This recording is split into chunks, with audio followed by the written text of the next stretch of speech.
মৰমৰ ছাত্ৰ ছাত্ৰীসকল, আজি ভিডিঅ'টো তোমালোকৰ কপিলীপৰীয়া সাধু উপন্যাসৰ কেইটামান অতি গুৰুত্বপূৰ্ণ চমু টোকা দিব লৈছোঁ।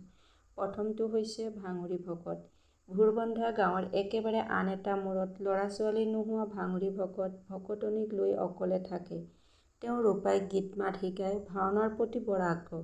12 মাইল পৰ্যন্ত বাট ঘূৰি বাই তেওঁ ভাওনাথলী পায়গৈ।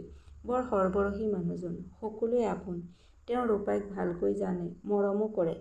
সেয়েহে চহৰৰ দীনবন্ধু উকিলৰ ঘৰত থাকি বৃত্তি দিয়া ৰূপাই যেতিয়া বৃত্তি নোপোৱা দেউতাক ধীৰ সিঙে তাক পঢ়া-শুনা এৰি খেতি খোলাতে মন দিয়াৰ কথা ভাবিলে, তেতিয়া ভাঙৰি ভকতেই ধীৰ সিঙক বুজাই বঢ়াই ৰূপাইক পুনৰ পঢ়াবলৈ বুজনি দিছিল।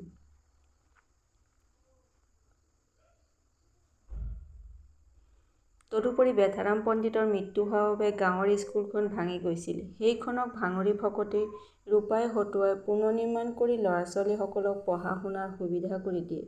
1934 চনত ভয়াৱহ বানপানীত জিলাৰ বৰচাহাব মিষ্টাৰ পিল্লাই নামৰ লোকজন সাহায্য দিবলৈ আহোঁতে কপিলী উত্তাল পানীৰ সোঁতকো ভয় নকৰি ৰূপাইৰ সৈতে ভাঙৰি ভকতে নাও চলাই বিদেশী চাহাবজনক সহযোগ কৰিছিল।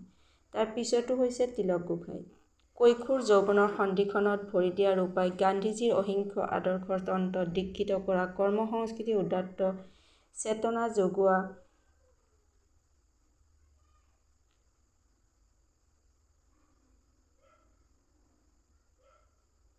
লোকজনে হৈছে তিলক গোসাঁই। গান্ধীজীৰ স্বৰাজ আন্দোলন কৰিবলৈ গৈ জেইল খাটোতে ৰূপাইয়ে তিলক গোসাঁইৰ লগত পৰিচয় হয়। গান্ধীজীৰ আদৰ্শবাদী কংগ্ৰেছী নেতা তিলক গোসাঁইয়ে বিদেশী বৰ্জনৰ নৈতিক প্ৰয়োজন, অহিংসৰ মহিমা, সত্যাগ্ৰহীৰ মৰ্ম, স্বাৱলম্বিতাৰ তত্ত্ব আদি বিভিন্ন বিষয়ে ৰূপাইক শতক বুজাই দিছিল। গোসাঁইৰ দ্বাৰা অনুপ্ৰাণিত হৈ ৰূপাইয়ে তেওঁৰ ওচৰত শৰণ লোৱাৰ সিদ্ধান্ত লৈছিল। কিন্তু তেওঁ ৰূপাইক শৰণ নিদি নিজৰ সমাজৰ দেশৰ কাম কৰি যোৱাই প্ৰকৃত মানৱ ধৰ্ম বুলি বুজনি দিলে। সেয়ে তেওঁ মানুহক শোষণ কৰাৰ হাতিয়াৰস্বৰূপ মিছা ধৰ্মমত কিছুমানেৰে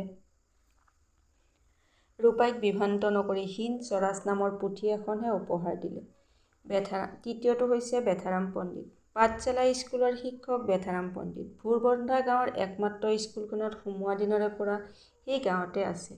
তেওঁ স্কুলত ৰূপাই, ভেদৌ, নোমল, কোমলহঁতৰ দৰে অঘাইটং ল'ৰাকেইটাই পঢ়ে নামতহে।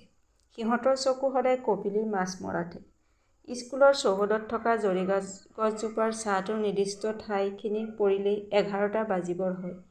তেতিয়া তেওঁ স্কুল ছুটি দিয়ে। পথাৰ সমাৰৰ কাম নিজে চম্ভালি হ'লেও পণ্ডিতে স্কুলখন চলাই গাঁৱৰ ল'ৰাহঁতক আখৰৰ কোণকেইটা চিনিব পৰা কৰিছিল। গান্ধীজীৰ নেতৃত্বত হোৱা কংগ্ৰেছৰ আন্দোলনত অংশগ্ৰহণ কৰি পণ্ডিত জেললৈও গৈছিল আৰু জেলতেই মৃত্যু হ'ল। পণ্ডিতৰ মৃত্যুৰ পিছত বহুদিনলৈকে স্কুলখন বন্ধ হৈ আছিল।